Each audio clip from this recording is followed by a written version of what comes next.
கடுகு, மணத்தக்காளி கீரையை போட்டுடலாம்.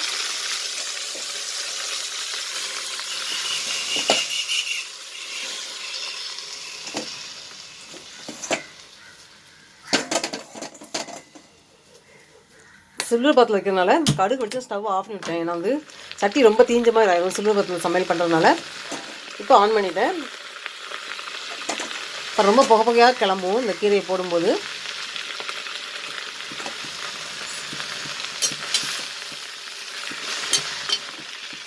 ரொம்ப வதக்க வேண்டாம், லைட்டாக ஒரு சுருளோன்னே தண்ணி ஊற்றி வேக வச்சிடலாம். ஏன்னா கீரையோட சத்துக்கு வந்து ரொம்ப வதக்கினா வேஸ்ட் ஆயிரும். எனக்கு இன்றைக்கி மணத்தக்காளி கீரை வைக்கிறதே எனக்கு வந்து மூக்கில் தண்ணி வருது, தும்மலாக இருக்குது. இதுதான் இந்த கீரை வளர்க்குறது, அதுக்காண்டி தான் வளர்த்தது. இது ஒரு மெடிசன் கீரையாக இருக்கும், மருத்துவ குணம் கொண்ட அருமையான கீரை இந்த மணத்தக்காளி கீரை. இப்போ உடனே தண்ணி ஊற்றிடலாம், அப்படியே வேகட்டும்.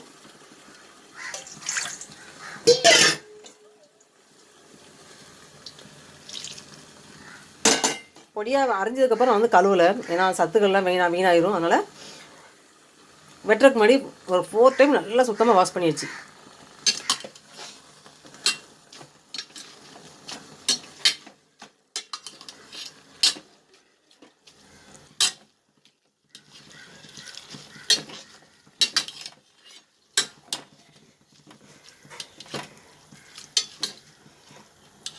அந்த வேகும்போது தண்ணி பார்த்திங்களா எப்படி பச்சை கலரில் ஆகும்போது, இது ஃபுல்லாக வந்து இந்த மணத்தக்காளிக்கையோடைய சத்து தான்.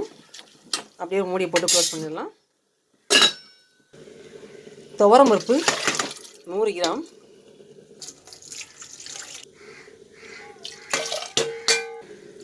சின்ன வெங்காயம் ஒரு 75 கிராம் அளவுக்கு, 6 பச்சை மிளகாய், தக்காளி இந்த அளவுக்கு, ஒரு தக்காளி போட்டுக்கலாம், இல்லை 1.5 தக்காளி போட்டுக்கலாம். 1.5 தக்காளினா இதில் இதே சைஸுக்கு இன்னொரு 1/2 தக்காளி போட்டுக்கலாம்.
காய் இந்த அளவுக்கு கட்டி காயும் தான் இந்த பாக்ஸை பிடிச்சிருக்கேன்.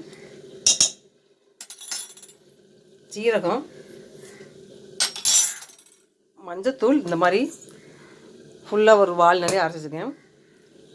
வீட்டில் உள்ள பொடி தான்.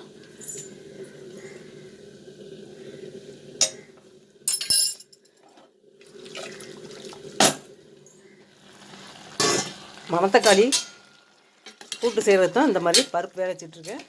ஓரளவுக்கு வதங்கி நல்லா வந்து வெந்துருச்சு தண்ணியிலே. கீரை பருப்பு வேகிறக்குள்ளே இது வெந்துடும் நினைக்கிறேன்.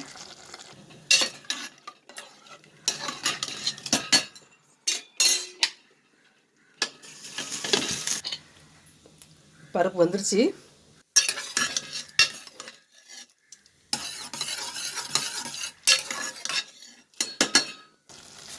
மணத்தக்காளிக்கு நல்லா வெந்துருச்சான் பார்க்கலாம்.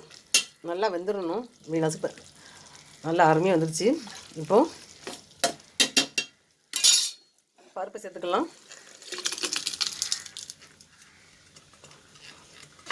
இப்படி துவரம் போட்டு மணத்தக்காளி கீரை போட்டு கீரை கூட்டு மாதிரி செஞ்சு பாருங்களேன், அவ்வளோ அருமையாக சாப்பிட பிசைஞ்சு சாப்பிடும்போது ரொம்ப நல்லாயிருக்கும். அது நமக்கு வந்து இந்த மாதிரி சளி பிரச்சனை இருக்கும்போது சாப்பிடும்பொழுது ரொம்ப ரொம்ப நல்லாயிருக்கும்.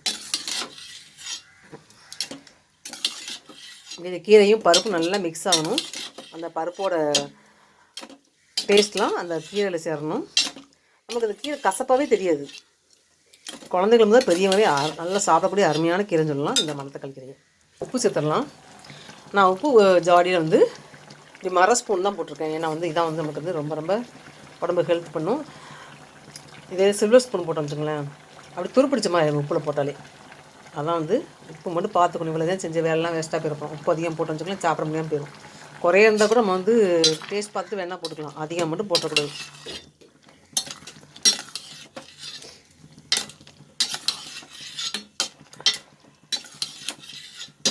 இப்போ இந்த கீரைக்கு நான் 6 மிளகாய் போட்டிருக்கேன். இப்போ டேஸ்ட் பார்த்தோம் வச்சுங்களேன், ரொம்ப சில மிளகாய் காரம் ரொம்ப அதிகமாக இருக்கும். அந்த மாதிரி டைம் வந்து நான் அந்த மிளகாய் போட்ட மிளகாயும் எடுத்துடுவேன்.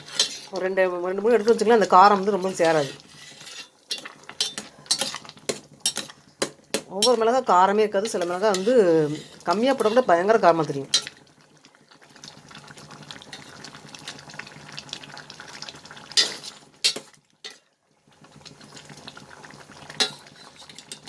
இப்போ இதெல்லாம் பருப்பு போட்டுக்கனா, இது கூட தேங்காய் நான் சேர்ப்பேன். தேங்காய் வந்து குறை பண்ணி வச்சுக்கேன். இவ்வளோ தேங்காய் சேர்க்க முடியாது, அதில் வந்து ஒரு சில அளவுக்கு சேர்த்துப்பேன். பருப்பு போட்டுக்கலாம், தேங்காய் வந்து கொஞ்சம் கம்மியாக சேர்த்துக்கலாம். அப்படியே நல்லா மிக்ஸ் ஆகட்டும். நமக்கு சளி பிடிச்சிக்கும் போது, மூக்கு தண்ணி விழும்போது, எந்த வேலையும் செய்ய பிடிக்காது. அந்த மாதிரி டைமில் உடம்புலாம் வலிச்சிட்டு பயங்கரமாக இருக்கும். அந்த மாதிரி டைமில் இந்த மாதிரி கீரை போட்டு சிம்பிளாக வந்து செஞ்சுட்டோன்னா அப்படியே சாதத்தில் போட்டு பிசைஞ்சு சாப்பிட்றலாம். ஆனால் வந்து இதுக்கு சாதம் வந்து குலையக்கூடாது, நல்ல விதையாக இருக்கணும். இது வேறு எந்த கூட்டும் தேவைப்படாது. வேணும்னு நினைக்கிறவங்க அப்பளம் பொரிச்சிக்கலாம். அப்பளம் காம்பினேஷன் நல்லாயிருக்கும். இதுக்கு தேங்காய் கொஞ்சம் சேர்த்துடலாம். தேங்காய் ஒரு சில்லு அளவுக்கு சேர்த்தா போதும். தேங்காய் நிறைய போட்டால் பிடிக்குங்க, சாப்பிட்டுக்கலாம். இதில் பருப்பு போட்டுக்கலாம், தேங்காய் கொஞ்சம் கம்மியாக போட்டாலும் பரவாயில்ல, டேஸ்ட் நல்லா தான் இருக்கும்.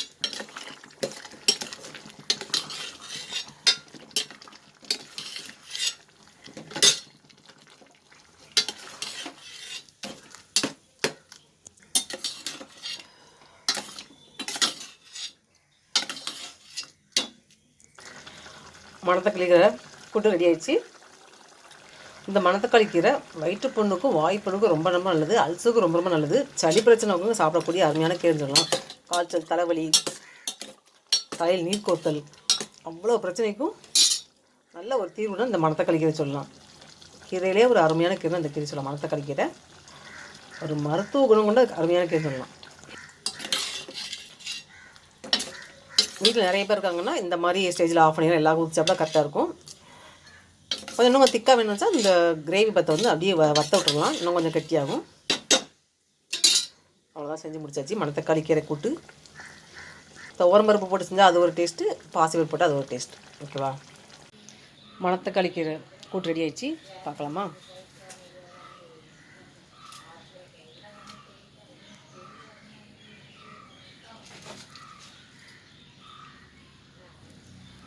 இந்த மணத்தக்காளி கீரையில் ஆன்டி ஆக்சிடென்ட்கள், விட்டமின் ஏ, சி இருக்குது. ஃப்ளவனாய்டுகள், பீனாலிக் கலவைகள் போன்ற சத்துக்கள் நிறைய இருக்குது மணத்தக்காளி கீரையில். இதில் என்ன நன்மைகள் இருக்குன்னு பார்க்கலாம். உயர் ரத்த அழுத்தத்தை கண்ட்ரோல் பண்ணும், ரத்த அழுத்தத்தையும் கண்ட்ரோல் பண்ணும், ரத்த சத்தையை கண்ட்ரோல் பண்ணும். மணத்தக்காளி கீரை செரிமான ஆரோக்கியத்துக்கு ரொம்ப ரொம்ப நல்லது. குடல் ஆரோக்கியத்தை மேம்படுத்தும் மணத்தக்காளி கீரை.